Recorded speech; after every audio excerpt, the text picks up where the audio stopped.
매일 성경 묵상을 돕는 해설 가이드입니다. 안녕하세요. 묵상 코치입니다. 함께 읽고 나눌 말씀은 마태복음 17장 1절에서 13절까지 말씀입니다. 예수님은 제자들과 함께 높은 산에 오르신 후 모습이 영광스럽게 변화되고 모세와 엘리야가 나타나 예수님과 함께 대화하며 하나님의 음성이 들려옵니다. 산에서 내려오시면서 예수님께서 산에서 본 것에 대해 침묵할 것을 제자들에게 명령하신 후 세례 요한의 사역에 대해서 말씀하십니다. 1절에서 9절 읽겠습니다. 엿새 후 예수께서 베드로와 야고보와 그 형제 요한을 데리시고 따로 높은 산에 올라가셨더니 그들 앞에서 변형되사 그 눈이 해같이 빛나며 옷이 빛같이 휘어졌더라.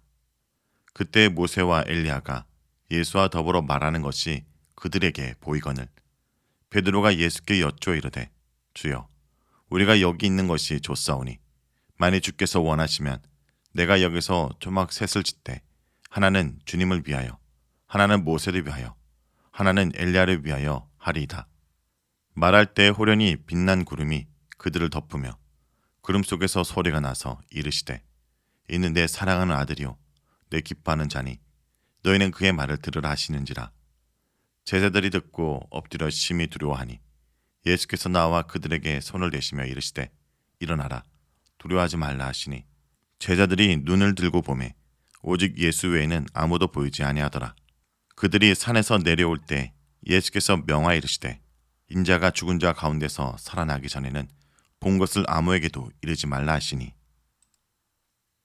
예수께서 첫 번째 순환 예고를 제자들에게 알려주신 후 6일째 되는 날 베드로와 야고보와 요한을 데리고 높은 산에 오르셨습니다. 예수님은 그들 앞에서 변모되셨는데 얼굴은 해처럼 빛났고 그의 옷은 옷처럼 희게 되었습니다. 변형된 예수님의 모습은 하늘에 있는 천사처럼 하늘의 존재를 표현하는 전형적인 방식입니다.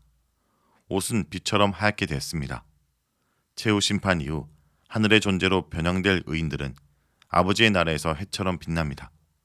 28장 3절에 천사는 번개처럼 빛났고 그의 옷은 눈처럼 휘었습니다. 예수님은 이 사건 직전에 첫 번째로 순환을 예고하셨는데 천상의 존재로 변형된 예수님의 모습은 재림의 영광을 미리 보여주는 역할을 합니다. 예수님의 변형된 모습에 이어서 천상의 존재인 모세와 엘리야가 등장합니다. 예수님을 따르는 자들은 사람의 일이 아니라 하나님의 일을 생각하는 사람들이므로 예수님과 모세와 엘리야의 운명처럼 영광스러운 하늘의 존재로 빛나는 보상을 받게 될 것입니다. 하늘 방문객의 모습을 본 베드로는 예수님께 세계 천막을 짓는 것이 좋겠다고 제안합니다. 베드로는 그들의 현재 위치가 산이므로 일반 가옥을 짓는 것은 현실적으로 무리라고 생각하고 이런 제안을 했을 것입니다. 천막의 의미에 대해 몇 가지 견해가 있습니다. 70인역에서 천막은 성막을 가리키므로 초서는 강야의 성막을 가리킵니다.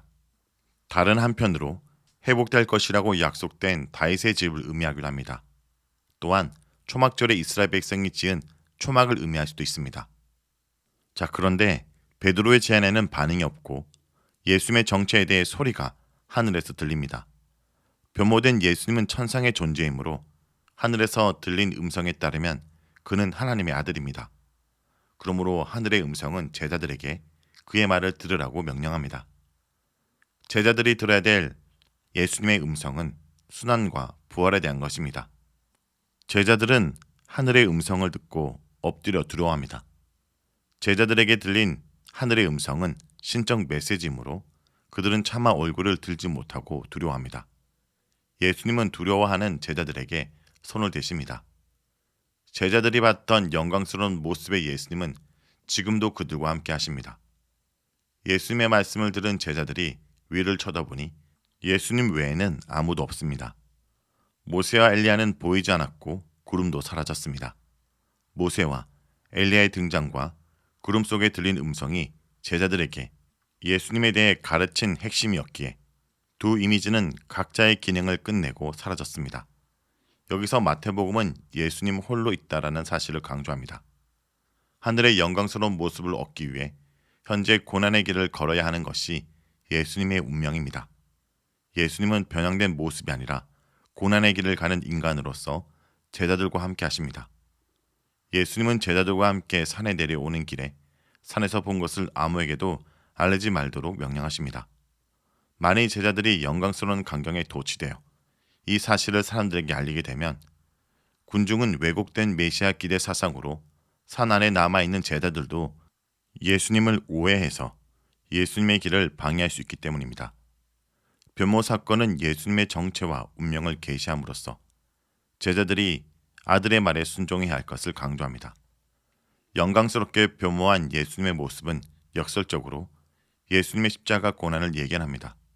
예를 들어 영광스럽게 변형되신 예수님은 정반대의 모습으로 군중 앞에서 수치를 당할 것입니다. 제자들은 영광스러운 예수님처럼 자신들의 운명도 그렇게 될 것을 믿어야 하며 동시에 아들에게 주어진 고난의 길이 자신들의 삶이라고 받아들여야 합니다. 다시 말해 아들의 길이 교회의 길입니다. 고난의 삶은 누구나 회피하고 싶은 길입니다. 그래서 하늘에서 들려온 음성은 순종한 아들의 말에 순종하라는 것입니다. 10절에서 13절 읽겠습니다. 제자들이 물어 이르되 그러면 어찌하여 서기관들이 엘리야가 먼저 와야 하리라 하나이까? 예수께서 대답하여 이르시되 엘리야가 과연 먼저 와서 모든 일을 회복하리라. 내가 너에게 말하노니 엘리야가 이미 왔으되 사람들이 알지 못하고 임의로 대우하였도다. 인자도 이와 같이 그들에게 고난을 받으리라 하시니 그제서야 제자들이 예수께서 말씀하신 것이 세례 요한인 줄 깨닫느니라. 예수님의 명령을 들은 제자들은 의도적으로 주제를 엘리야로 바꿉니다. 서기관들은 율법 해석의 전문가들이었기 때문에 제자들은 서기관들이 엘리야가 먼저 와야 한다고 가르친 사실을 언급합니다. 예수님은 엘리야가 먼저 와야 하며 그의 사역은 모든 일을 회복하는 것이라고 말씀하십니다. 회복시키는 엘리야의 역할은 말라기 4장 5절과 6절에 제시되었습니다. 보라, 여호와의 크고 두려운 날이 이르기 전에 내가 선지자 엘리야를 너에게 보내리니 그가 아버지의 마음을 자녀에게로 돌이키게 하고 자녀들의 마음을 그들의 아버지에게로 돌이키게 하라. 돌이키지 아니하면 두렵건대 내가 와서 저주로 그 땅을 칠까 하노라 하시니라.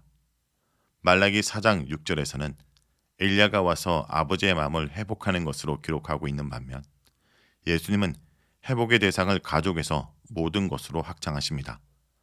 실제로는 헤롯에 의해 체포당해 죽임을 당한 요한이 모든 것을 회복하지 못했습니다. 그러나 요한은 모든 것을 회복할 예수님의 하늘나라의 회복을 시작하는 위치에 있었습니다. 요한이 메시아를 선포한 시점에서 모든 것의 회복은 시작되었습니다.